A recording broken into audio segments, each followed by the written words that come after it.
Ada orang berinteraksi dengan Allah secara zahir sahaja, ada orang berinteraksi dengan Allah secara zahir dan batinnya sekali. Ini kita akan bicara pada hari ini. Apa beza di antara ahli zahir dengan ahli batin? Baik, maka Imam Arsalan Ad-Dimashqi rahimahullahu ta'ala berkata, ahlul batin, ahli batin, ma'al yaqin. Ia berinteraksi dengan Allah sentiasa bersama dengan keyakinan.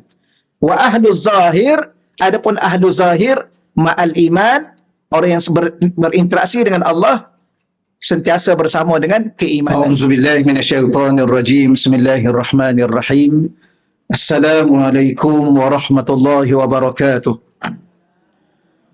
Alhamdulillahi rabbil alamin. Wal 'aqibatu lil muttaqin wa la 'udwana illa 'alal zalimin.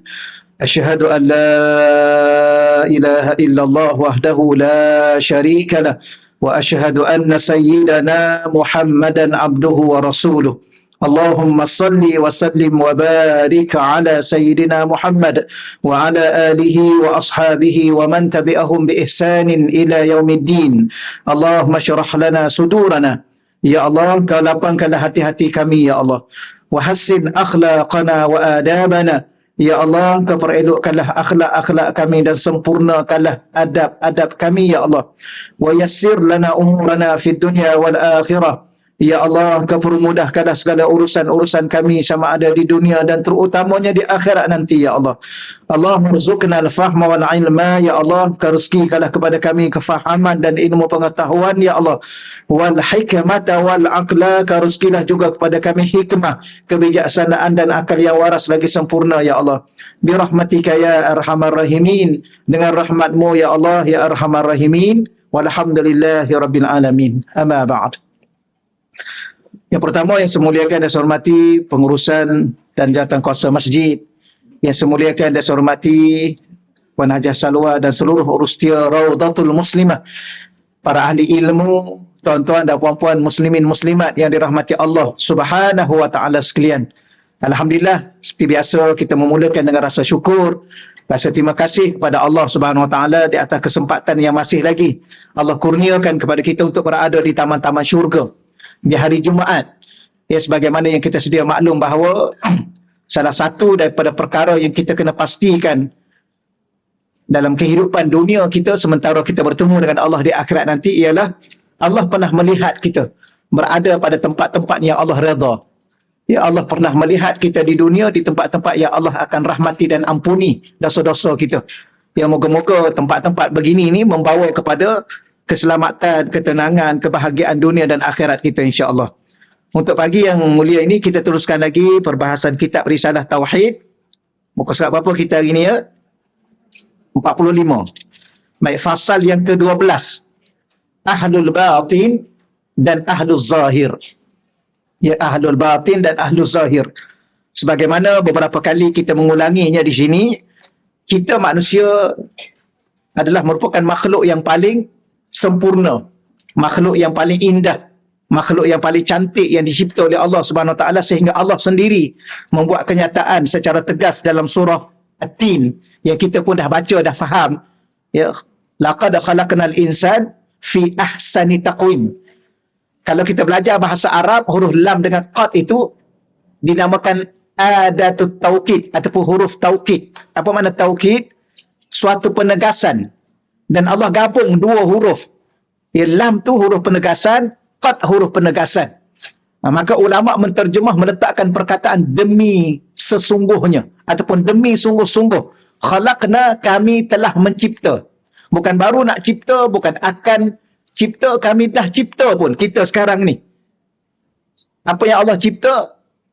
Manusia fi ahsan, dalam bentuk yang paling cantik, yang paling indah, yang paling sempurna. Salah satu keindahan dan kesempurnaan manusia ialah pada zahir dan batin. Kita ada zahir, jasad, ya, kita ada batin, namanya ruh. Maka di sana, di saat orang-orang yang berinteraksi dengan Allah, maka ada orang berinteraksi dengan Allah secara zahir sahaja, ada orang berinteraksi dengan Allah secara zahir dan batinnya sekali. Ini kita akan bicara pada hari ini. Apa beza di antara ahli zahir dengan ahli batin? Baik, maka Imam Arsalan Ad-Dimashqi rahimahullahu ta'ala berkata, ahlul batin, ahli batin, ma'al yaqin. ia berinteraksi dengan Allah sentiasa bersama dengan keyakinan. Wa ahlu zahir, adapun ahlu zahir ma'al iman, orang yang berinteraksi dengan Allah sentiasa bersama dengan keimanan. Jadi di sini ada penghuraian dia. Baik, kita lihat terus kepada nota kaki angka 58 tu. Apa maksud ahlul batin? Orang yang sentiasa menjaga batin hatinya, ataupun dalam jiwanya. Dia sentiasa jaga, dia sentiasa kawal. Atau juga disebut ahlul haqiqah. Sebagaimana dijelaskan oleh Syekhul Islam. Baik. Antara perkataan lain, tapi dia hurai di situ, dia hurai ahlul batin dulu. Sama ada kita nak sebut dengan ahlul batin ataupun ahlul haqiqah. Orang yang menjaga hatinya ataupun orang yang berurusan dengan Allah, berinteraksi dengan Allah secara hakikat kehidupan. Kita pernah sebut bahawa hidup ni, di saat kita lalui kehidupan ni, hidup ini ada zahirnya, ada batinnya, ada syariatnya, ada hakikatnya, ada tersuratnya dan ada tersiratnya. Okey ya? Dan kadang-kadang saya pernah sebut pada tuan-tuan dan puan-puan, ada orang ni dia hidup dengan zahir diri dia. Ada orang dia hidup dengan makna dan nilai diri dia. Bahasa mudah begini lagi. Bahasa mudahnya ialah jangan sekadar hidup dengan rupa, hiduplah dengan makna. Ada orang dengan rupa zahir. Okey, alhamdulillah, dia kena jaga rupa zahir dia. Tapi berapa ramai orang yang rupa zahirnya indah dan cantik tapi tanpa makna. Okey ya? Kena hurai lagi. Kita ni manusia pada zahirnya. Tapi manusia ni dia ada makna kemanusiaan. Okey? Tapi ada orang ni dia nampak zahir manusia, tapi kehidupannya bukan. Tak payah cakap lah ya. Tak sampai lagi ni. Khusyuk aja ni. Tak apa. Contoh yang kita dah belajar ni. Contoh yang kita belajar ni. Yang kita belajar sebelum ni, kita belajar tentang hidup dengan syariat dan hidup dengan hakikat. Ingat lagi kita belajar sebelum ni. Ada orang dia solat, dia hanya berinteraksi dengan syariat solat. Dia qiyam, dia rukuk, dia sujud. Lepas solat, tak ada perubahan pun pada diri dia. Kenapa? Kerana bagi dia dah genapkan 4 rakaat untuk zuhur, 2 rakaat untuk subuh, 3 rakaat untuk maghrib. Dia dah baca Fatihah, dah baca semua. Yang penting dia dah solat. Okey. Ada orang, dia bukan berinteraksi dengan solat. Solat tu apa sebenarnya? Solat tu adalah cara untuk berinteraksi dengan Allah. Maka ada orang ni, dia bukan berinteraksi dengan solat. Dia berinteraksi dengan Allah di sebalik rukuknya, di sebalik sujudnya. Maka dia menjadi semakin hari, dia makin sempurna diri dia sebagai seorang hamba. Dia makin tawaduk, dia makin khusyuk, dia makin ikhlas, dia makin sabar, dia makin baik, makin baik, makin baik. Dia makin merendah diri. Itulah orang yang bukan sekadar berinteraksi dengan syariat zahir salat, dengan rukuk, dengan sujud, dengan qiyam, dengan bacaan, dengan rukun 13 tu, 13 rukun. Tapi dia, di saat dia membaca, dia sedang berbicara dengan Allah. Di saat dia rukuk, dia sedang menundukkan diri, merendahkan diri dia kepada pencipta dia. Di saat dia sujud, dia sedang menghina diri pada pencipta dia. Maka hakikat siapa diri dia? Adalah seorang hamba kepada Allah.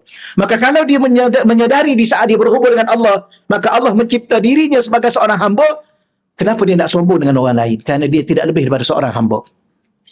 Inilah orang yang sedang berinteraksi dengan Allah. Macam puan-puan datang pagi ni. Puan-puan berinteraksi dengan siapa ni?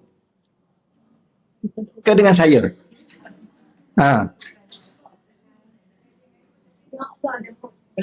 Dengan Allah. Siapa yang menggerakkan kita datang ke sini? Allah. Siapa yang bolehkan kita jadi sihat hari ini? Allah. Siapa yang menyebabkan telinga kita masih mendengar? Allah. Maka kalau kita lihat pada hari ini, kita berbicara tentang siapa? Tentang Allah, bukan tentang diri kita. Okey ya? Jadi kalau kita duduk kat sini, walaupun kita nampak ustaznya lain hari ini, bukan ustaz yang biasa, tak ada masalah. Kenapa? Kerana kita sedang menuju untuk bertemu dengan Allah. Sementara bertemu dengan Allah, maka kita belajar bagaimana berinteraksi dengan Allah. Maka dalam orang yang berinteraksi dengan Allah ni, dia ada ahlul zahir, ahlul batin. Jadi kita teruskan di sini ya. Minta maaf saya bawa kepada puan-puan kepada sebelum daripada ini supaya kita mudah faham. Jadi orang yang sentiasa menjaga batin hatinya atau dia juga digelar ahlul haqiqah setelah menjaga zahirnya dengan syariat. Tetapi kita kena ingat, orang yang menjaga batin dia, jiwa dia, hati dia, dia bukan mengabaikan syariat. Setelah dia melalui kehidupan bersyariat dan berinteraksi kepada Tuhannya dengan hatinya dan kehambaan, maka dia sentiasa hidup bersama keyakinannya dalam menunaikan tugas kehambaannya. Maka orang yang sentiasa berinteraksi dengan Allah dengan hati dia, dengan jiwa kehambaan dia, dia akan sentiasa bersama dengan yakin. Dia yakin kepada apa? Yakin kepada Allah. Kerana dia berhubung dengan Allah, bukan yakin dengan solat dia. Dia bukan yakin dengan puasa dia. Ada orang dia rasa dia dah solat, dia dah puasa, dia dah banyak bersedekah, dia pun rasa dah boleh masuk syurga. Kan? Tak rasa dah boleh masuk syurga. Dia kan datang kuliah tiap-tiap hari kan. Dia pun rasa dengan kuliah ni dia dah pandai. Bukan Allah yang memberi dia kepandaian. Okey. Baik, cuba saya ulang balik di sini. Dan dia ni berinteraksi setelah dia hidup bersyariat, dia jaga syariat macam puan-puan lah, puan-puan yang menutup aurat ni. Puan-puan hidup bersyariat. Yang tak menutup aurat, hidup dengan apa?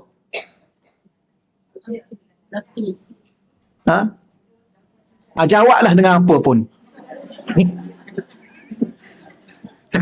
tapi bukan syariat. Maka orang yang hidup bersyariat hidup dengan Islam.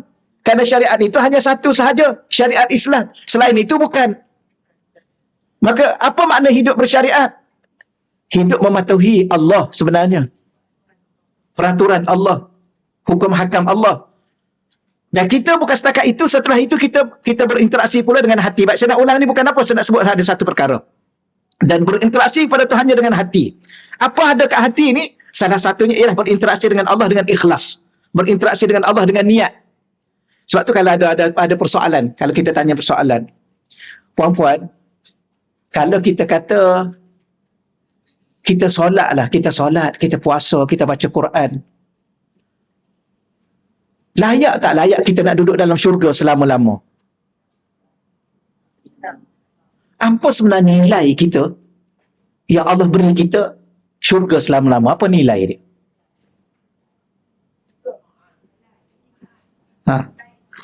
Apa nilai dia?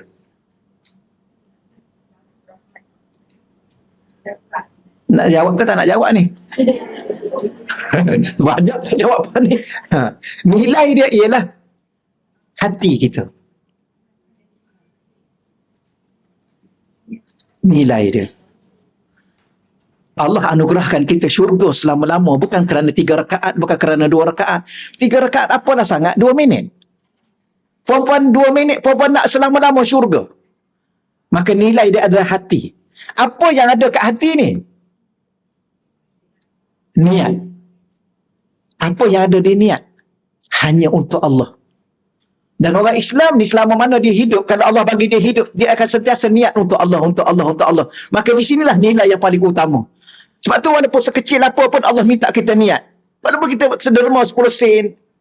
Ya, bukan nak cakap apa-apa lagi lah. Banyak semua saya nak bagi tahu contohnya 10 sen. Dunia sekarang tak ada dah orang sedekah 10 sen ya.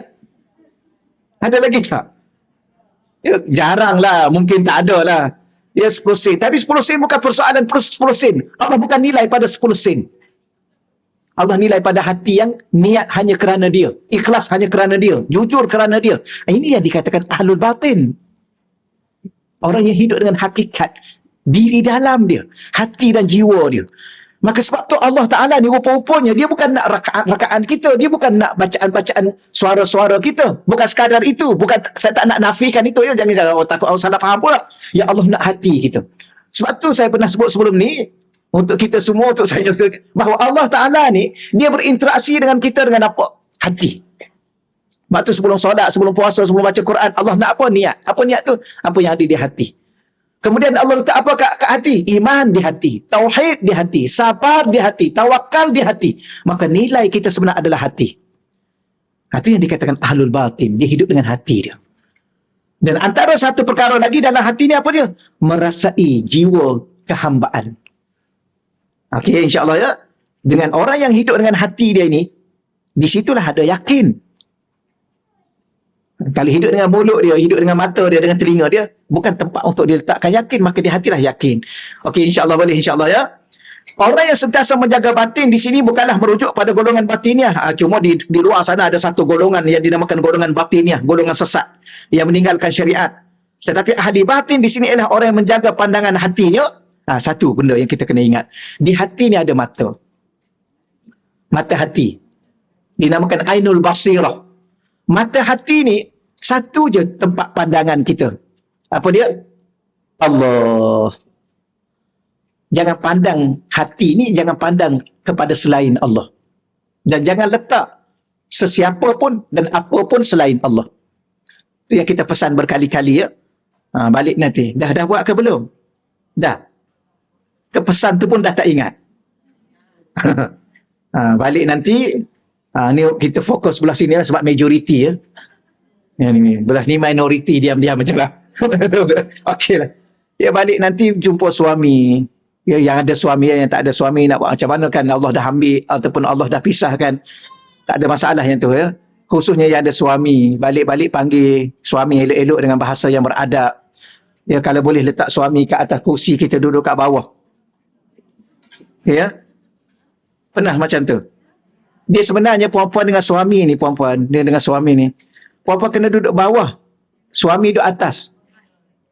Ya, hormat, mulia.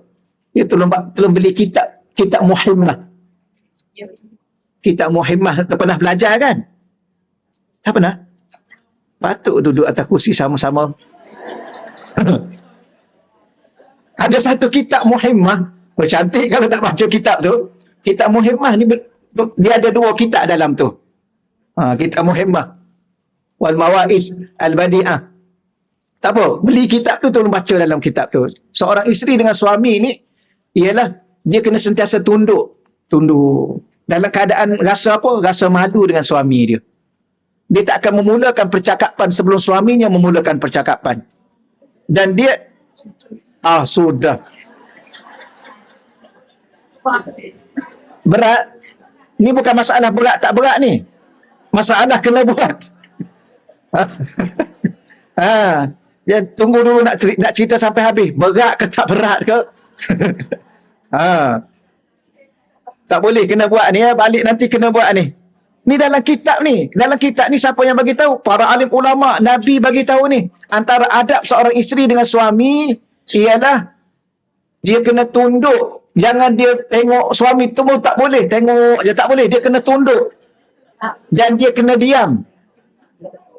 Dia tunduk dan diam. Dan jangan dia berbicara selagi mana suami dia tidak benarkan dia berbicara.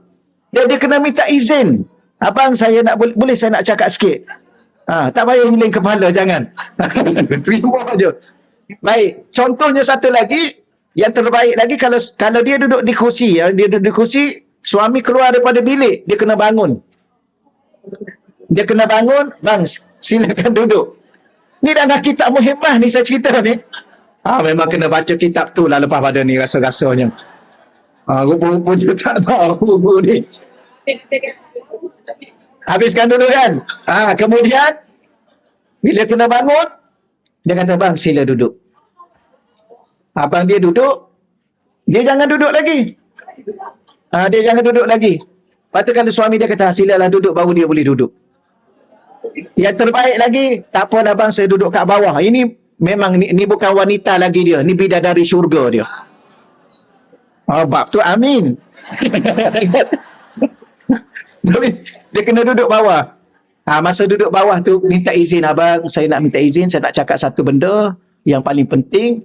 Ya, bahawa bermula daripada hari ini, yang mulia hari Jumaat ni, ya berapa hari bulan ni, saya nak buang abang daripada hati saya.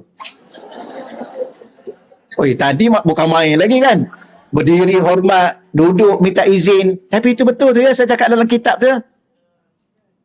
Kalau puan-puan tak pernah buat, puan-puan buatlah sekali pun. Ya, moga-moga malaikat catat dalam buku catatan. Maka ini adalah bidadari syurga. Yang tak ada di akhir zaman seumpama itu. Ya, yang biasanya akhir zaman ni, ya, abang, apa cerita hari ni? Itulah di akhir zaman. Okey. Betul, saya cakap ni lelaki tak. Nanti kalau itu, nanti saya bincang dengan Puan Hajar Salwa. Nanti kita baca yang tu lah lepas ni ya. Tak ada lah. Tak ada. Allah. Tapi kalau baca kitab yang tu, ada seorang tu, mak saudara dia atau pak saudara dia nak kirakan dia, nak calonkan dia seorang suami. Lalu dia pergilah jumpa Rasulullah. Dia kata, Rasulullah, boleh tak kau ceritakan kepada aku hak-hak seorang suami? Maka Rasulullah cerita pada dia hak seorang suami. Last sekali dia kata apa? Dia kata, wahai Rasulullah, kalau inilah hak seorang suami, saya tak akan kahwin. Kerana berat, kata dia. Isteri. Kalau inilah hak seorang suami, dia kata, saya tak akan kahwin, wahai Rasulullah. Betul lalu amat berat. Tapi perempuan tak boleh. Tak ada pilihan sebab dah kahwin. Tak ada pilihan. Tajuk apa dah kita ni ya? Tajuknya ialah nak bagi tahu bahawa hati ni hanya untuk Allah. Yang kita menjadi terbeban dalam dunia kehidupan akhir zaman ni sebab hati ni kita berbelah bahagi. Dan kebanyakan hati kita ni kita serah pada orang, itu paling bahaya. Ya? Kita tak belajar, kita kena belajar dulu, tapi dulu tak tahulah sebab kita tak belajar, harap Allah ampunkan kita. Ya, masa bercinta dulu subhanallah. Ya, bukti I cinta kat you, I serahkan hati I kepada you. Oh, bukan setakat hati, jiwa dan raga. Ya, yang kawan tu jiwa dia pun tak terjaga. Okeylah, setakat tu dahulu insya-Allah ya. Saya nak fahamkan pada hati saya, pada hati tuan-tuan dan puan-puan bahawa hati ni adalah untuk Allah. Kenapa? Kerana di hati ni ada mata, dan mata tu hanya memandang Allah Subhanahu Wa Taala. Tapi mata bukan memandang. Hati ni bukan, pandangan hati ni bukan memandang, menyaksikan Allah. Ya, hati ni hanya sentiasa dengan Allah. Sama ada ada niat, sama ada niat hati ataupun rasa kebersamaan dengannya. Bagaimana hati sentiasa memandang Allah, menyaksikan Allah, sama ada niat kita sentiasa dengan Allah ataupun rasa kebersamaan dengan Allah. Ya, rasa, bukan fizikal, bukan benda. Ya, sebagaimana saya pernah sebut bahawa Allah dekat tak dengan kita? Dekat. Dekat tu apa maksud dekat? Dekat tu bukan maksud pada jarak. Dekat itu pada rasa. Rasa hati. Alhamdulillah orang Malaysia ni dia bagus. Dia kata apa? Jauh di mata, dekat di hati. Pandai, itu bahasa yang benar. Dan bahasa yang benar itu kepada apa? Kepada Tuhan yang maha benar. Iaitu Allah Subhanahu Wa Taala. Bukan jauh di mata, dekat di hati kekasih yang ada ni, tak. Allah sebenarnya. Kerana kekasih yang paling setia adalah Allah. Sesiapa yang ingin mendapat kesetiaan yang benar-benar setia, berkasih dan bercinta dengan Allah. Tetapi kalau puan-puan dan tuan-tuan bercinta dengan manusia, puan-puan akan menunggu. Bukan tak setia, tapi memang tak dibenarkan untuk setia. Okey ya? Setia hanya kepada Allah. Okey ya? Betul. Tambah-tambah orang lelaki. Orang lelaki tak boleh setia. Kerana orang lelaki setia hanya seorang kepada seorang wanita sahaja. Ini berkali-kali saya pesan. Ya, orang lelaki ni dia hanya setia pada seorang wanita. Namanya ibu dia. Kalau isteri tak. Puan-puan jangan minta setia dengan suami. Dengan suami, puan-puan minta tanggungjawab, amanah. Saya ni abang, amanah yang Allah beri kepada abang. Kalau abang khianat amanah ini, peluang abang untuk ke syurga tipis. Ini amanah ni, isteri-isteri ni amanah ni. Ya, tambah satu lagi, 2 amanah. Betul ya? Bukan main-main, bukan sembarangan ni. Puan-puan nampak, oh seronok lah abang. Tak, bukan seronok. Abang sedang menanti sesuatu persoalan yang lebih besar di hadapan Allah. Abang nak tak? Tanya dia. Abang nak tak? Saya ni pun abang terhegeh-hegeh jaga saya. Tak ada lah macam tu. Okey je pun. Sebenarnya dia pun cakap balik. Sebenarnya bukan abang yang jaga you. Allah yang jaga you. Ya. Sebab tu you silap faham selama ni. You ingat abang yang jaga. Tu yang you rasa sedih. Abang kadang-kadang jaga dia, abang pun tak terjaga. Jadi sebenarnya abang sekadar memohon pertolongan kepada Allah. Supaya Allah yang sebenarnya yang jaga awak semua dan anak-anak. Sebab tu, sekat tu dulu. Nanti banyak sangat ni cerita ni. Ya. Apa yang saya nak bawa satu aja puan-puan. Banyak cerita pun boleh banyak cerita. Tapi hati kita hanya dengan Allah. Tambah-tambah homo yang macam ni. Minta maaf ya, saya ulang banyak kali ya, umur yang macam ni lah. Ya. Jangan terasa pula. Ya. Apa tahu tak umur kita macam ni, inilah saat-saat indah dalam hidup kita. Tahu tak kenapa saya cakap gitu? Kerana kita sudah makin dekat untuk bertemu dengan pencipta kita. Kita tak faham. Kita ada, ya Allah sakitnya, ya Allah kenapalah sakit, kenapalah. Tak, sakit itu membuktikan bahawa Allah tak nak kita lagi menikmati apa yang sementara yang ada ini. Allah nak bawa kita kekal bersama dengan dia. Menikmati kebahagiaan selamanya, kesejahteraan, ketenangan selamanya. Dan macam perempuan ni, Allah akan anugerahkan wajah yang paling cantik lebih pada bidadari. Tak seronok. Sebab tu jangan rasa, ya Allah kenapalah dah macam ni, tengok cermin kurang semangat akhir-akhir ni kan. Keduk sana, keduk sini. Tak, inilah saat-saat terindah dalam hidup kita. Di akhir umur kita. Kerana kita, betapa kita sekian lama rindu kepada pencipta kita. Puan-puan, kita kadang-kadang, kita dengan ibu dan ayah kan rindu kita. Kenapa kita tersangat rindu pada ibu dan ayah? Kerana di situ asal diri kita. Dan ayah dan ibu kita dan kita ni daripada mana asalnya? Dari Allah. Maka sebagaimana kerinduan kepada ibu dan ayah tak tertanggung, kerinduan kepada Allah jauh lebih tak tertanggung. Bagi orang yang memahami hakikat kerinduan kepada pencipta dia. Bagi orang yang tak faham, dia relax aja. Tahu-tahu dia mati, itu baru tahu. Sebab tu Saidina Ali, dia kata apa? Dia kata, kita sekarang ni sedang dalam mimpi. Kita sekarang dalam mimpi ni tau. Mimpi semua indah. Tapi bila mana kita mati nanti, barulah kita sedar. Itulah hakikat kehidupan yang sebenar. Hakikat kehidupan yang sebenar ialah di saat kita kembali kepada pencipta kita. Kalau di saat itu kita bahagia, kita akan bahagia selama-lama. Tapi awas, seandainya kita derita, kita akan derita selama-lama.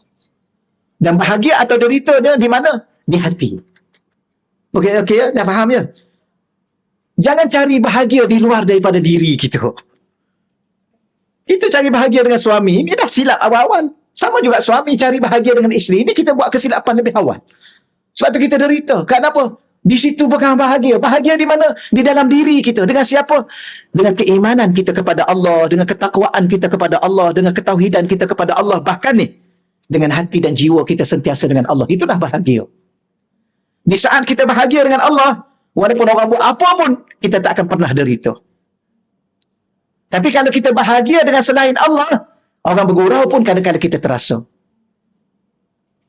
Kenapa? Kerana kita tidak bersama dengan bahagia yang sebenar-benar bahagia. Sebab tu kalau nak bahagia, jangan tunggu syurga. Sekarang boleh bahagia. Dengan siapa? Dengan pencipta kita yang mencipta syurga. Kerana syurga kita sebenarnya adalah dengan Allah. Bukan dengan syurga. Okey ya? Alah, macam kita duduk cakap dulu dah. Ya, cakap dulu masa kita bercinta dulu. I tak kisah. I tak kisah. Janji I bahagia dengan you. Tengok. Habis makan apa? Makan pasir pun tak apa. Janji I duduk dengan you. Ingat dulu. Ada orang perempuan pernah cakap kat saya sekali. Orang perempuan. Nampak aja macam ni tau. Ada orang perempuan tu. Dia anak orang kaya. Dia anak orang kaya. Dia kembar. Ni cerita jangan masuk. Tu dah masuk dah ni. Dah masuk dah. Ada seorang tu. Ya, saya kata saya orang miskin, macam mana nak kahwin dengan saya. Dia kata tak apa, janji boleh kahwin dengan awak tak apa. Habis kita nak makan apa? Tak apa, kita makan pasir pun tak apa. Wah. Tapi tak kahwinlah dengan dia. Kalau dia dengar ni mesti dia tahu ni. Dulu masa muda-muda dulu, masa sekolah agama dulu. Dia sekolah agama juga, tak tahulah kenapa dia minat kat kita. Maknanya ada orang atas muka dunia. Saya cakap apa yang saya lalui kan, saya tak lalui, saya tak tahu. Ada orang atas muka dunia kerana seorang lelaki dia sanggup makan pasir. La haula wala quwwata illa billah. Dia nak mati ke makan pasir? Dia tak tahu ke makan pasir tu mati? Nampak tak? Ya? Cakap kosong lah. Tipu lah kan? Sebab itulah cinta yang sebenar adalah cinta dengan Allah. Cinta dengan makhluk, orang akan menipu. Ya. You kahwin dengan I akan bahagiakan you. Ya ke? Berapa ramai kahwin dengan dia, derita. Ni Hakikat sebenar saya nak sebut bahawa hanya dengan Allah. Cuma masalah kita nak sampai ke situ bagaimana? Hati kita ni bagaimana? Lepas tu saya pesan, ada dua cara. Cara pertama, solat, hajat, minta dengan Allah. Tiap-tiap malam sebelum tidur, ya Allah, tolonglah ya Allah. Jadikan hati aku, ya Allah, sentiasa denganmu, ya Allah. Aku tak nak dah, ya Allah, dengan orang lain. Aku sakit, aku kecewa, aku derita. Kadang-kadang aku rasa lemah. Kadang-kadang aku harap kat dia, dialah yang mengecewakan aku. Aku harap dia bahagiakan dia, dialah yang deritakan aku. Ya Allah, aku tak nak dah, ya Allah. Cukuplah, ya Allah. Maka, ya Allah, jadikan hati aku sentiasa denganmu, ya Allah. Cinta, rindu, kasih, harap kepadamu. Itu satu cara. Tiap-tiap malam minta. Cara kedua ialah bimbingan murabbi mursyid. Selalu saya ulang. Doa pada Allah juga dalam solat hajat minta, ya Allah, engkau datangkan kepada kami, ya Allah, seorang murabbi yang mursyid, ya Allah, yang boleh bimbing kerohanian kami kepadamu, ya Allah. Kerana kita kadang-kadang manusia ni kan, kita nak benda yang nampak. Ialah kita fizikal, kita ada fizikal, kita benda ni, kita nampak apa? Nampak seorang guru. Guru yang mana? Guru yang membawa diri kita, hati dan jiwa kita kepada Allah. Lepas tu macam Habib Omar kan, duduk dengan Habib Omar, dia cerita apa? Dia cerita tentang Allah, Rasul, Allah, Rasul, Allah, Rasul. Ya. Dia, habis dunia ni macam mana? Dunia ni tak payah cerita, puan-puan. Dunia tak payah cerita. Sampai masa lapar, pergilah makan. Kan nak cerita juga. Kalau sampai masa mengantuk, pergi tidur je lah. Kan nak buka kitab. Kalau mengantuk, pergilah tidur. Tak payah baca kitab tu. Orang dah tahu dah. Ya, betul ya? Kalau nak apa? Nak apa-apa cari je lah. Dunia ni kan, huwallazi khalaqalakum ma fil ardi jami'a. Huwallazi, dialah Allah. Khalaqalakum, yang telah mencipta untuk kamu. Ma fil ardi, apa yang ada di bumi ni, jami'an, semuanya untuk kamu. Cari je lah. Sehingga Allah kata apa? Fantashiru fil ard. Bertebaranlah kamu atas muka dunia ni. Pergilah mana pun. Tapi hati kamu dengan Tuhan, hati kamu dengan Allah, maka selesai dunia dan akhirat kita. Itu yang kita belajar. Okey, selesai situ. Wa ahadu zahir. Baik, sekejap. Orang yang sentiasa jaga hati dia, Allah akan tambah keyakinan demi keyakinan demi keyakinan. Dia akan hidup dengan yakin. Yakin dengan apa? Yakin dengan Allah. Baik. Yang ni orang tanya, macam mana saya nak jadi ahlul yakin? Orang yang yakin, sama ada yakin tu namanya ilmu yakin, namanya ainul yakin, namanya hakul yakin. Hidup dengan hati dengan Allah. Hidup hati kita dengan Allah. Baik, kemudian sebaliknya, wa ahlu zahir, ahli zahir. Ma'al iman, dia sentiasa dengan keimanan. Apa maksudnya? Nota kaki angka 59 tu. Ya, muka 45 bawah tu. Orang yang sentiasa sekadar menjaga zahirnya. Ni. Jaga diri, jaga rupa zahirnya. Jaga zahirnya. Maka dia hidup dengan mempertahankan imannya. Yang diterjemahkan sekadar melalui zahirnya. Kalau kita sentiasa hidup dengan zahir kita, kita kena jaga iman kita. Apa makna hidup dengan zahir? Hidup dengan syariat. Orang yang hidup dengan syariat, dia kena solat. Kenapa solat? Kerana nak jaga iman dia. Kalau tidak, iman dia makin pudar, makin kurang. Okey ya? Maka dia akan sentiasa terjemah sekadar melalui zahirnya. Okey, kita lihat muka 46. Dia penghuraian dia lagi. Supaya kita dapat bertambah faham. Famata taharraka qalbu sahibil yakin. Yang ni antara neraca pertimbangan. Contoh, saya ni ustaz, saya ni tuan, saya ni, kita ni, adakah kita disebut ahlul zahir atau ahlul batin? Maka macam neraca dia. Baik, cuba lihat, kalau kita hidup dengan ahli batin dalam hati kita, cuba lihat pergerakan hati kita. Dia kata apa? Famata, jika bergerak. Famata taharraka. Famata tu jika. Taharraka, bergerak. Qalbu sahibil yakin, bergerak hati ahli yakin. Naqasa yaqinuhu, maka berkuranglah keyakinannya. Apa makna bergerak? Dia gini puan-puan, hati ni bila mana sampai satu tahap yakin, dia tak akan bergerak, dia tak akan berganjak, dia tak akan bertukar.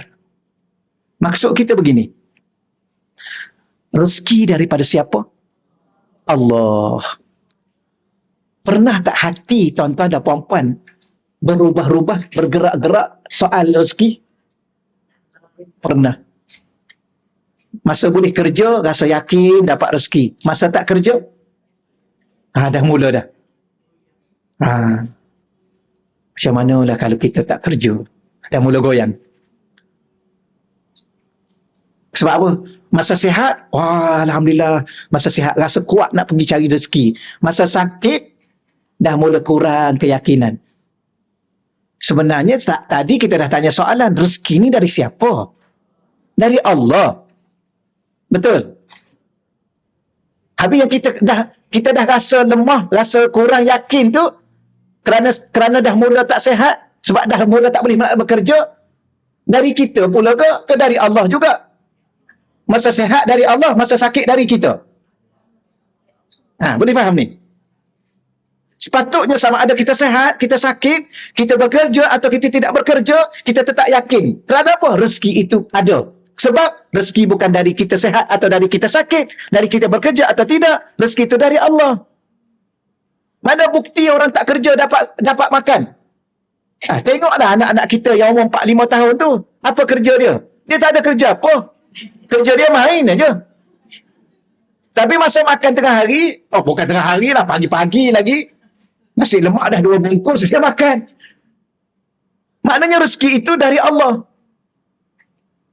Bukan dari kita. Tengok orang sakit yang ke hospital. Sampai masa tengok ada makan tepi dia, dia bergerak pun tak boleh. Rezeki dari mana? Dari Allah. Habis yang kalau budak-budak tu pun, tengok budak-budak tenang aja dia kan. Dia tak kira apa dia. Ada duit ke tak ada duit, dia tak kira, dia main aja. Main. Sebab dia tahu sampai masa ada makan. Dia yakin dengan mak dia kan. Kalau seorang budak boleh yakin dengan mak kita yang dah matang ni, tak boleh yakin dengan Tuhan. Seorang kanak-kanak tu, dia boleh yakin dengan mak dia. Dia tak ada akal. Sepatutnya dia boleh fikir. Sebab mana dia fikir? Bukan tak ada akal. Minta maaf, dia tak matang lagi akal dia. Dia tak mumayyiz kadang-kadang. Tapi dah keadaan dia tak berfikir dengan matang tu pun dia boleh yakin dengan mak dia. Kita yang dah matang ni tak boleh yakin dengan Tuhan. Tapi kenapa masih bergerak-gerak dalam hati kita? Ya ke? Boleh ke? Dapat ke? Kalau macam ni, habislah saya. Kalau macam ni, habislah saya. Kenapa jadi begitu? Sebab kita belum sampai kepada ahlul yakin. Itu maksud dia. Kita masih ahlul zahir. Lepas tu kita terhekeh-hekeh dalam ibadah kita. Hanya berinteraksi dengan zahir. Apa zahir? Diri kita. Apa batinnya, hakikatnya? Hati kita dengan Tuhan. Ini tinggi ni sebenarnya puan-puan saya ulang banyak kali ya. Kitab ni nampak nipis aja ni. Ini pun dah tambah syarah ringkas. Kalau tidak, berapa helai je ni. Tapi dia membawa kita kepada suatu alam begitu luas, begitu jauh, begitu dalam. Bagaimana kita berinteraksi dengan Tuhan pencipta kita. Ni dia panggil, kalau kita tauhid ni kemuncak dia dah. Tauhid sufi ni. Bukan tauhid teori, nazari, teori akal. Bukan menafikan, jangan salah faham. Yang kita duk belajar selama dengan kitab-kitab ni, sekadar memahamkan akal kita. Itu pun orang tersalah faham lagi dengan akal mereka tentang bab Tuhan. Mereka rasa akal mereka lebih bijak. Sedangkan akal ini bijak tak kat mana pun terbatas. Tapi macam mana kita ingin menyelami lautan ketauhidan kepada Allah, kekuasaan, keagungan Tuhan, kita bicara hati. Inilah hati. Sebab tu hati kena ada yakin dengan Tuhan. Tapi oleh kerana kita tak berinteraksi dengan hati, selalu berinteraksi dengan zahir, ada waktu hati kita goyang. Ya, orang buat sikit dah goyang dah. Ya, dunia sekarang bukan goyang, koyak. Relax lah. Ya, sikit aja kita buat, dah koyak. La haula wala quwwata illa billah. Jangan cepat koyak. Sebab apa? Kenapa hati dia koyak? Sebab hati dia dengan manusia. Bila mana hati dengan manusia? Manusia ni kan lemah. Bila mana hati tu dengan yang lemah, dia juga lemah. Hati dengan yang lemah, maka lemahlah dia. Sebab tu kita ni lemah. Kita bergantung pada suami juga lemah. Ingat suami ni kuat sangat ke? Ya. Puan-puan, kadang-kadang orang lelaki ni, sebab tu kadang-kadang akhir-akhir ni banyak. Puan-puan perasan tak? Akhir-akhir ni banyak ustaz-ustaz daripada Indonesia, Buya Yahya, daripada kita ni, banyak berbicara soal kekeluargaan. Perasan tak? Mungkin Allah ilhamkan pada hati-hati kami, wallahu alam lah ya, bukan kami ni orang baik, tapi nak bagi tahu kenapa kita banyak berbicara soal itu. Kenapa? Memang dunia luar, subhanallah, dahsyat. Cuba tanya kawan-kawan kita yang kikis mahkamah tu kan. Oh, subhanallah. Berapa ramai orang sekarang ni yang kerja-kerja pejabat tu. Buat kerja-kerja curang. Lepas tu kita pesan, kita sebagai isteri orang, kita kerja kat pejabat, lelaki tu handsome tak kat mana pun, peramah tara mana pun, jangan layan. Dia buat peramah aja tu. Kat rumah dia punya garang dengan si isteri dia. Contoh. Hai, Ustaz tahu mana? Mana kan? Sebab tu, ingat pesan, orang perempuan ni semua ni, yang cantik-cantik semua ni kan, tak payah amin dah, memang cantik. Siapa bagi tahu? Allah kat sana kan dah baca ayat Quran kan. Kena baca lagi sekali. Yang lelaki-lelaki ni semua handsome ni, jangan main ni.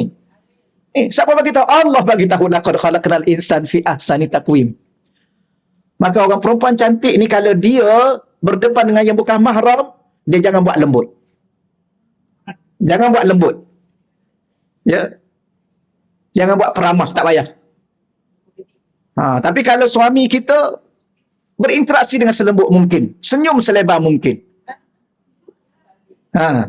dengan suami. Tapi kalau dengan lelaki yang bukan mahram, jangan. Contoh lelaki tanya, puan, saya nak pergi ke sini ni, boleh tunjuk jalan tak? Tak boleh.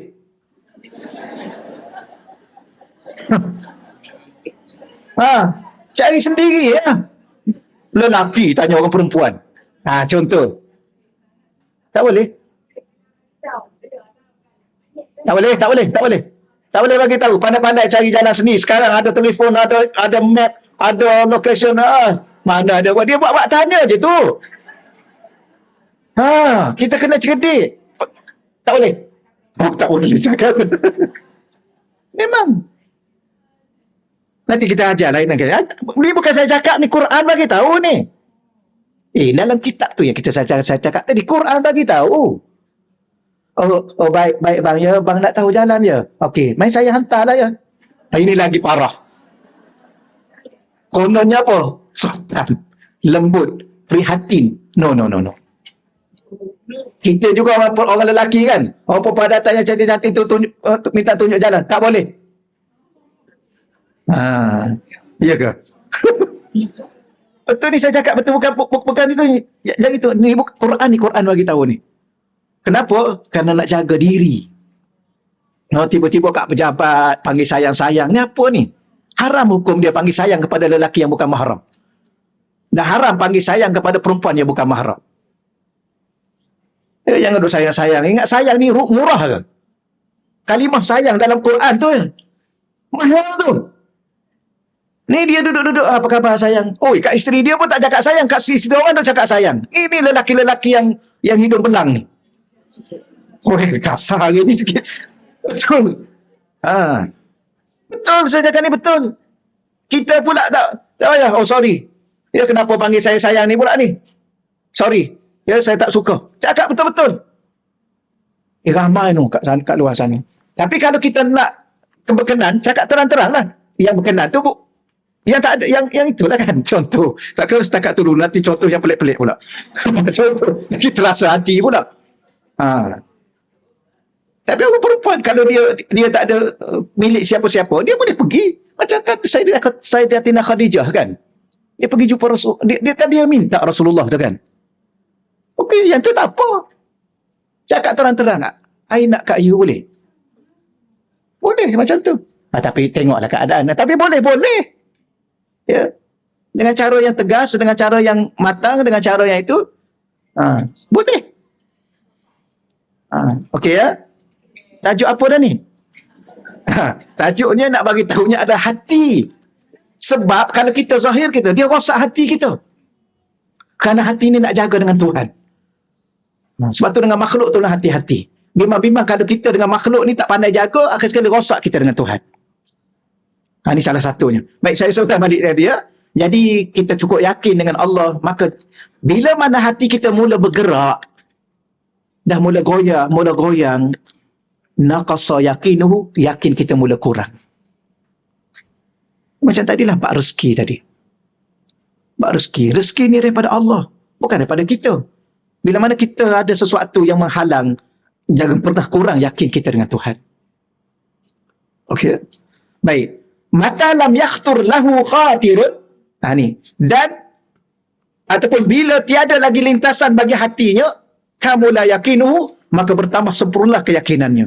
Ya, bila mana hati dah tak ada tu dah, tak ada persoalan-persoalan yang datang dalam hati kita yang merosakkan keyakinan kita pada Allah. Ya. Kalau jadi macam ni, habislah aku. Ada orang katakan, kalau berlaku macam ni, habislah saya. Apa ni, masalah apa ni? Yalah, kalau orang tu buat saya macam ni, habislah saya. Dah, orang ni tak boleh buat apa-apa kat kita. Dia boleh buatlah apa yang dia boleh buat. Dia buatlah. Tapi yang menentukan segala-galanya Allah. Kadang-kadang orang cakap apa? Jangan tutup periuk nasi saya. Nah, kalau dia tutup periuk nasi pun, Allah buka periuk yang lain lebih besar tau. Allah, kita ni dengan Allah. Bukan dengan orang. Tapi orang akan usaha. Memang ada orang ni yang khianat-khianat, dia akan usaha. Dia dengki kan. Sebab tu kadang-kadang jangan cakap banyak apa yang kita dapat tu. Jangan cakap semua kita cakap kat orang. Ada orang dia kata alhamdulillah, syukur, alhamdulillah, terima kasih, apa ni, tahniah dapat. Ada orang tak, ada orang dia ada akan buat sesuatu. Sebab tu macam cucu-cucu tu kan dapat, jangan masuk dalam Facebook. Tunjuk betul-betul, tunjuk orang tengok cantiknya budak ni, lepas tu dia pun jangan. Jadi ada benda-benda begini. Tapi bila mana kita buat macam tu, ada orang buat kepada kita, yakin kita bukan pada orang tu yang menentukan sesuatu, Allah. Sebab tu kita kena jaga. Bila mana apa yang Allah suruh kita jaga dengan Allah, Allah akan jaga seluruhnya. Baik, sebaliknya pula. Ataupun di situ ada satu nota kaki tu. Saya baca dulu yang tu.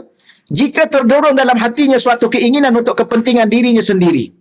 Ini salah satu daripada perkara yang kita kena hati-hati juga. Allah ni, baik, saya ulang balik. Allah Ta'ala ni, apa yang dia nak daripada hati kita hanya untuk dia. Termasuk dia tak nak hati kita untuk kita sendiri pun dia tak nak. Contoh, kalau kita solat, tujuan apa solat itu? Hanya untuk Allah. Tapi ada orang untuk diri dia juga. Apa maksud? Dia solat sebab dia nak syurga. Itu pun Allah tak nak kalau boleh. Alah, kan dulu kita, guru saya pun, minta maaf, kadang-kadang saya bawa contoh yang sama. Kalau kita orang lelaki, seorang perempuan nak kahwin dengan kita, dia nak kat kereta kita. Atau dia nak kat rumah kita. Kalau kita tahulah, kita nak tak kahwin dengan dia? Tak. Bukan tanya perempuan, tanya belah sini. Tolong jawab. Bagus juga akak ni. Tolong jawab. Wakil. Kita tak nak. Tapi kalau dia nak kahwin dengan kita, dia akan dapat rumah dan kereta kita sekali. Begitulah kita dengan Allah. Kita solat bukan nak syurga. Kita solat bukan nak bidadari. Kita solat, kita bukan nak kemewahan syurga. Kita solat untuk Allah. Tapi Allah ni Tuhan yang maha pemurah, yang maha bijak, yang maha menghargai. Maka bila mana kita dengan dia, dia bagi segala-galanya. Inilah. Okay? Jadi jangan pernah bergerak hati ni di saat kita solat kepada selain Allah. Jangan fokus hati kita bila mana kita solat kepada selain Allah. Contoh, kita solat duha. Dalam hati ada apa? Murah rezeki. Ini pun Allah tak nak. Padahal siapa bagi tahu solat duha murah rezeki? Nabi sallallahu alaihi wasallam, kekasih Allah. Jadi salah tak kalau kita solat duha nak murah rezeki? Tak salah. Tapi Allah ni dia nak tulus, dia nak jujur, dia nak murni, dia nak suci. Hati ni hanya untuk dia. Tapi kalau kita solat duha 2 rakaat untuk dia, dia boleh bagi dunia dan seisinya. Dia kan maha kaya.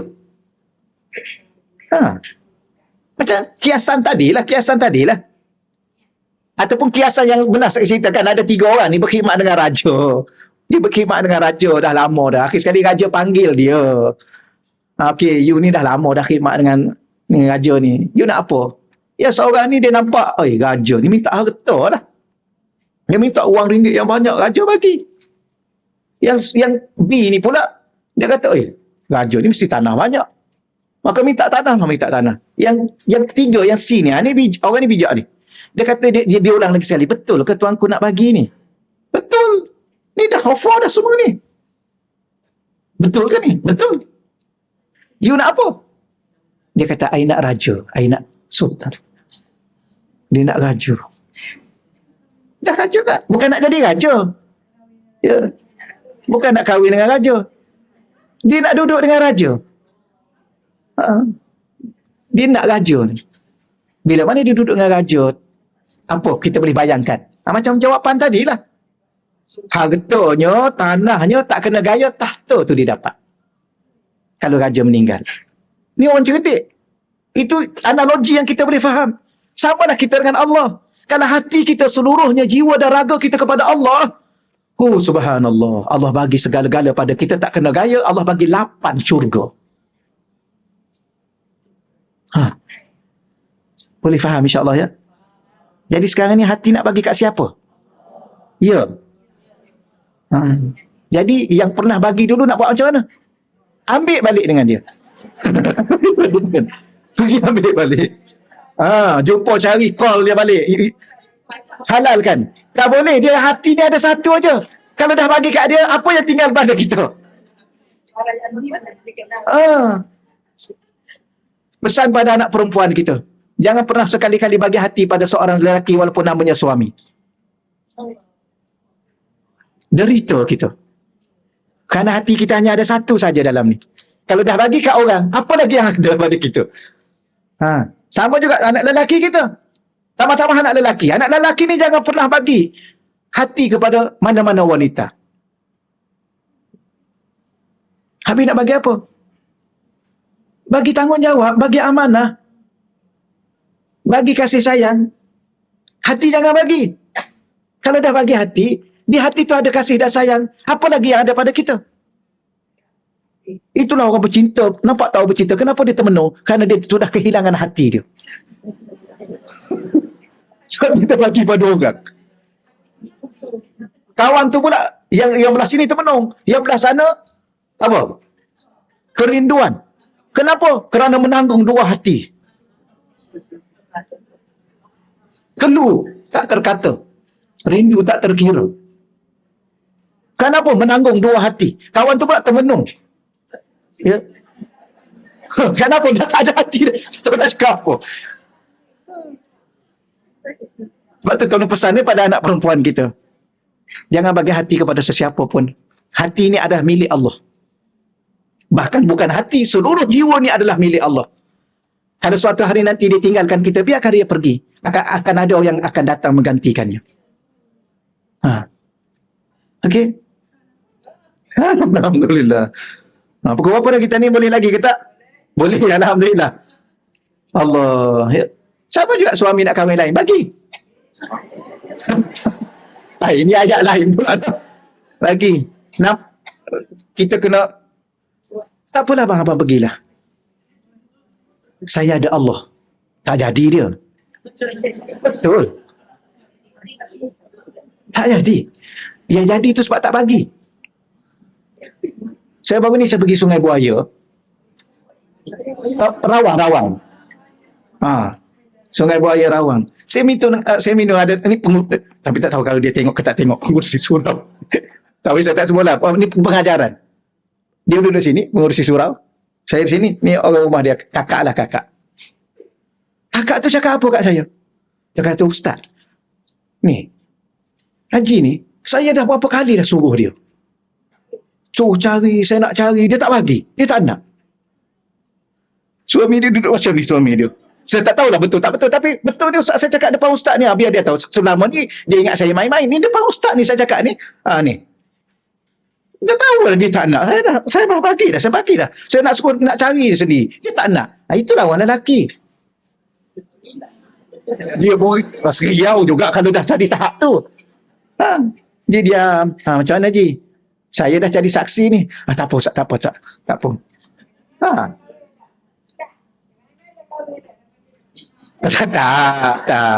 Tak, dia tak. Pandailah Acik ni. Acik ni pengalaman banyak lah. Apa Datuk sedikitlah nak bagi tahunya. Saya tunjuk contoh ni bukan apa. Kerana yang mengikat diri kita tidak ada siapa. Yang paling mengikat hati kita adalah isteri dan suami kita. Yang paling mengikat hati kita adalah anak-anak kita. Ya, betul ya? Ini contoh yang paling dekat. Kerana yang paling dekat dengan kita adalah hak. Itulah yang ada pada diri kita. Itu kadang-kadang kita kecewa, kita sedih. Kerana itu juga. Betul berapa ramai anak-anak, berapa ramai ibu-ibu yang sedih kerana seorang anak. Betul ya? Kenapa? Kerana dia duduk dalam hati kita. Maka kita kena belajar sedikit sebanyak di saat-saat akhir. Saya minta maaf kadang-kadang contoh saya berulang-ulang benda yang sama. Apa yang saya nak sampaikan ialah di saat akhir umur macam ni, kita kena belajar makin hari kita dengan Tuhan. Penat dah, penat. Puan-puan tahu tak? Penat. Macam suami-suami ni semua penat ni. Penat. Betul. Penat bukan penat kerana jadi suami, tak. Penat kerana menanggung tanggungjawab. Penat. Tapi di saat hati kita bawa dengan Allah, ketika itu kita rasa lapang sedikit. Kalau selama mana kita sudah menanggung amanah, menanggung tanggungjawab. Macam puan-puan, besar tanggungjawab puan-puan. Sampai sahabat tu jumpa Nabi, dia kata, kalau macam ni saya tak nak kahwin lah. Berat.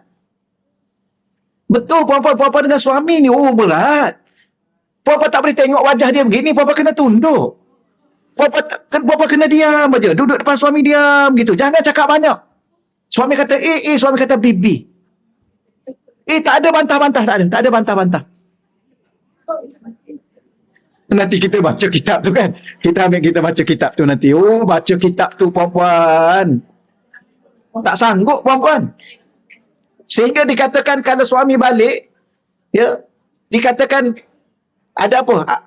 Ada debu-debu di muka suami, puan-puan kena di kaki suami, puan-puan kena sapu dengan muka ni. Debu-debu tu, itu pun tak lagi menunaikan hak seorang suami. Sapu debu-debu di kaki-kaki suami dengan muka puan-puan ni. Kalau puan-puan faham, ya Allah, ampunkanlah aku, ya Allah. Sebab tu satu je puan-puan. Puan-puan nak tidur kan minta redha. Minta redha. Suami pula kita redha je lah isteri. Biar dia masuk syurga. Ya, tak payah bebankan isteri. Ya, kan? Isteri dah penat dengan memasak, dengan membasuh, dengan itu, dengan ini. Dia balik akhirat, dia mati, kita redha dengan dia. Dia masuk syurga je lah. Alah, janganlah berkira sikit sebanyak. Ya. Sama juga perempuan dengan suami. Jangan berkira. Abang kalau abang mati, saya redha. Saya tak akan tuntut apa-apa akhirat. Abang terus ke syurga.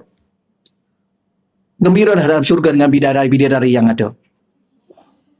Ketuanya saya. Ketuanya puan-puan. Puan-puan jangan risau. Lah, baru tak habis lagi cerita dah risau dah. Tapi abang jangan lupa, saya ada sekali dengan abang. Ketika itu saya cantik lebih pada bidadari. Betul. Ini bukan cerita kosong. Okey ya? Tapi nak ceritanya kadang-kadang selama mana hati kita dengan makhluk, kita akan penat. Kita akan letih. Betul. Okeylah. Seterusnya yang terakhir, sikit lagi yang terakhir. Yang bawah tu. Jika terdorong dalam hatinya suatu keinginan untuk kepentingan dirinya sendiri atau penyaksian terhadap wujud sendiri dan terpisah daripada Allah, maka kuranglah keyakinannya. Jadi jangan pernah hati kita terpisah dari Allah. Dan jangan pernah hati kita terhalang dengan sesuatu selain Allah. Yang kita sebut tadi. Kerana dia sudah dibukakan tabir hati untuk menyaksikan bahawa wujud diri adalah tentang kecintaan Allah kepada dirinya.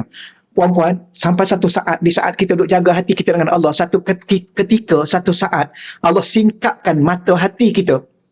Ni, bahawa hidup ini sebenarnya tentang kecintaan Allah kepada diri kita. Apa maksud dalam bahasa mudahnya? Kalau kita faham hakikat hati, kehidupan hati ni, akan sampai satu masa kita akan faham, hidup ni tentang betapa sayangnya Allah pada kita. Hidup ni tentang apa? Saya selalu sebut sebelum ni kan, hidup ni tentang apa? Tentang Allah. Apa tentang Allah? Hidup ini tentang betapa cinta dan kasihnya Allah kepada kita. Sebab tu apa pun kita buat, Allah tetap bagi kita segala-galanya. Apa kita buat? Dosa. Banyak dosa yang kita buat. Lalai. Dalam solat pun kita lalai. Kita ni berkira dengan Tuhan. Duduk kat masjid, jajak tengok jam. Baru 5 minit masuk dalam masjid. Tapi berapa ramai orang cukup berkira. Assalamualaikum warahmatullahi wabarakatuh. Zong, dah terus bangun. Duduklah sekejap. Ya duduk di apa? Duduk di kedai boleh berlama-lama. Duduk di kafe boleh berlama-lama. Duduk dekat mana? Duduk kat padang bola berlama-lama. Duduk kat stadium bukan main lagi. Awak pergi balik lewat. Tapi masjid tak datang. Apa yang kita faham tentang hidup ni? Dahsyatnya kita. Punya kita tidak hargai betapa cintanya Allah pada kita. Dia bagi kita segala-galanya. Dia adakan kita, dia hidupkan kita, dia bagi rezeki pada kita, dia bagi keluarga pada kita, dia bagi segala apa yang kita happy. Sebab tu kan kita tanya soalan, hidup ni antara suka dengan sedih, mana banyak? Banyak suka. Gembira lah, gembira dengan sedih. Banyak gembira. Sehat dengan sakit, mana banyak? Banyak sehat. Makan dengan puasa, mana banyak? Banyak makan. Apa lagi yang kita tak faham? Cuba beritahu. Siapa yang bagi sehat? Siapa yang bagi sakit? Siapa yang bagi apa? Makan siapa? Jawapannya satu je, Allah. Itu apa tu? Itulah cinta Allah kepada kita. Itulah sayang Allah kepada kita. Allah minta kita solat. Dengan Allah suruh kita tidur, mana panjang? Subhanallah. Allah benarkan kita tidur. Puan tahu tak ada orang yang tak boleh tidur? Tahu tak? Subhanallah, jumpa pakar ni, jumpa pakar tu, jumpa pakar ni, makan ubat tu, makan tak boleh tidur. Habis yang kita boleh tidur sebab apa? Allah bagi kita nikmat tidur. Lama tak Allah bagi nikmat tidur? Lama, 6 jam, 8 jam. Kadang-kadang tambah lagi tidur dalam kuliah. Saya dah mula nampak. Mula nampak tu yang saya cakap tu. Saya tak berlapis. Okey ya. Apa yang kita tak faham lagi? Macam kita dengan mak lah puan-puan. Apa yang kita tak faham pada diri seorang ibu? Apa sebenarnya? Cinta dan kasih dia kepada kita. Betul? Apa yang kita tak faham? Betapa ibu kita tu. Apa kita tak faham? Tapi di saat kita lupa pada ibu kita, kita degil dengan ibu kita, dahsyatnya kita. Gitulah. Tetapi siapa yang mencipta ibu kita? Allah. Maka bagaimana kita dengan Allah? Baik, sedikit lagi yang terakhir. Famata taharraka qalbu sahibil iman, bila tergerak hati ahli iman. Apa makna bergerak hati ahli iman? Tanpa perintahnya. Bil ghaib, berkuranglah mana tadi? Sahibul iman bil ghaib bi ghairi amrin naqasa imanuhu, maka berkuranglah keimanannya. Apabila tergerak hati seorang yang ahli iman tanpa perintah Allah, ya, maka makin kurang iman dia. Apa maksud? Kita baca kat bawah tu sekejap. Maksudnya apabila hati seorang beriman terdorong untuk melakukan sesuatu yang bukan diperintah oleh Allah, seperti perkara makruh, haram, maka kuranglah imannya. Di saat dia beriman pada Allah, tapi hati dia bergerak untuk melakukan sesuatu di luar daripada perintah Allah atau melanggar perintah Allah, maka ketika itu iman dia makin kurang. Jadi apa bahasa mudahnya? Bahasa mudahnya, di saat kita buat maksiat, bukan dosa je yang kita dapat, iman kita makin berkurang. Tolong ingat. Minta maaf lah, saya ulang lagi ya.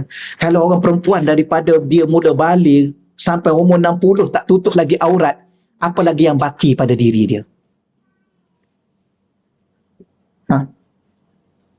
Kalau ada orang daripada muda berjudi sampai ketua berjudi, iman apa lagi yang baki pada diri dia?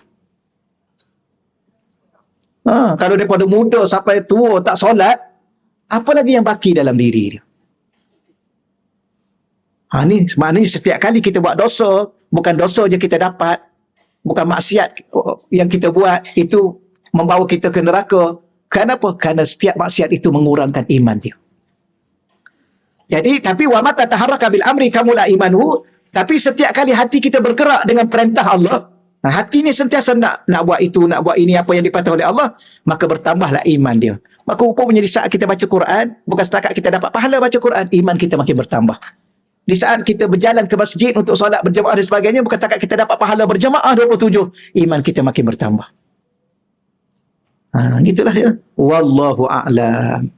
Jadi bicara kita hari ini, kalau boleh, kita bukan sekadar sekarang mungkin tahap kita pada ahlul zahir, ahlul iman yang dalam hati kita. Tapi kalau boleh kita melangkah satu langkah ke depan untuk hati dan jiwa kita, atau dengan bahasa mudahnya jiwa dan raga kita, hidup dan mati kita, susah dan senang kita, kaya dan miskin kita, gembira dan sedih kita dengan Allah.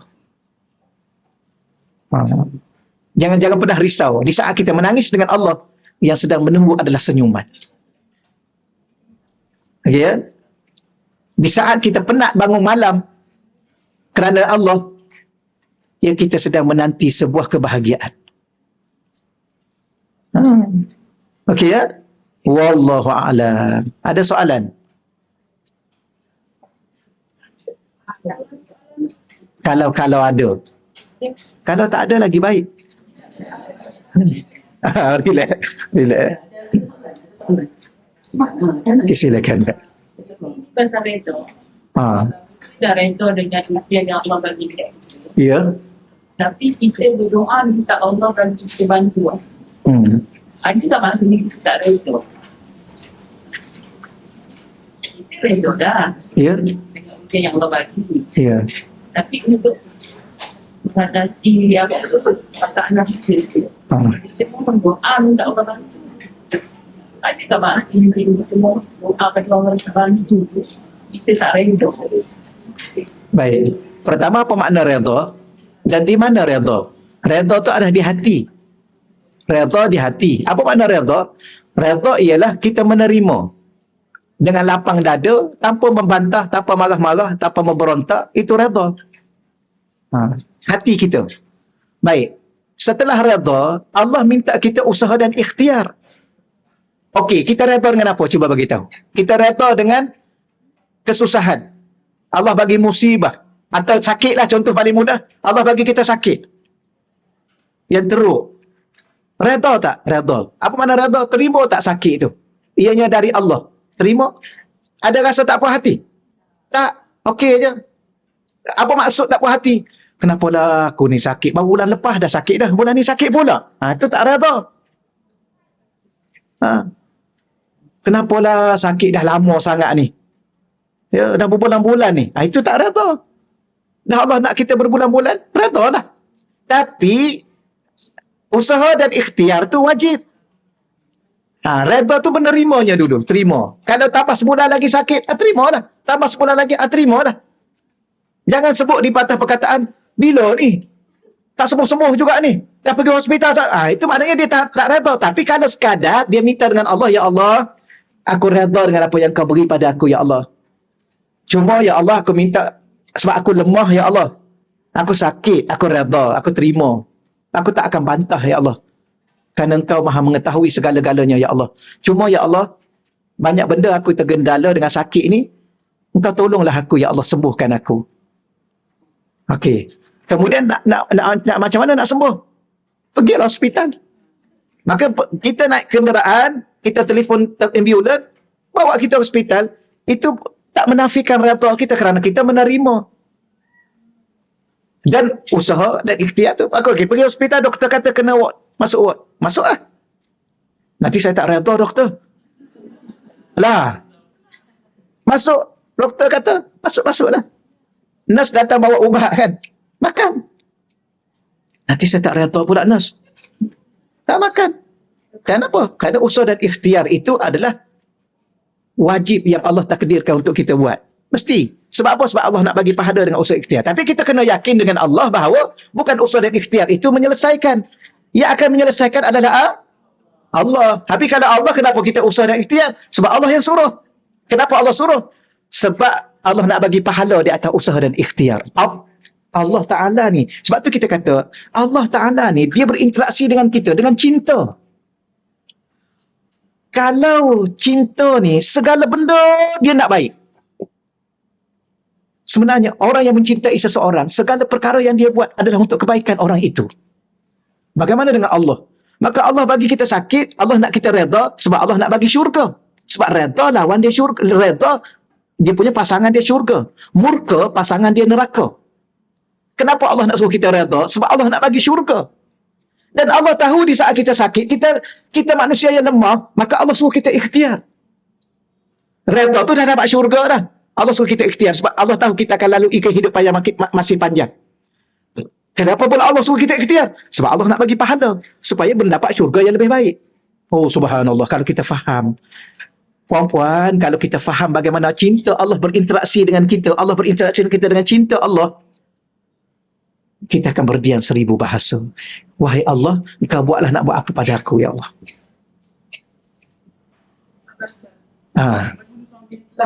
Jemput Allah. Suami, Jemput Allah. dia suami yang dijemput oleh Allah. So isteri apa nak kita buat kalau dia nak parenta. Apa yang difarah dibuat kepada suami. Suami dah meninggal. Ini nak ada nikahkan sebab minta maaf. Kesalahan-kesalahan tu Yang boleh dibuat. yang boleh dibuat ialah pertama, sentiasa minta ampun pada Allah tak ada dosa-dosa suami. Ya Allah, ampunkanlah dosa suami aku, ya Allah. Ya Allah, terimalah segala amal ibadah suami aku, ya Allah. Ya Allah, kau jadikan kubur suami aku taman-taman syurga, ya Allah. Satu. Ya. Itulah cara dia. Itulah cara dia. Nak minta maaf, tak boleh dah, dia dah meninggal. Jadi kita minta ampun terhadap dosa dia. Supaya balik akhirat nanti dia tahu.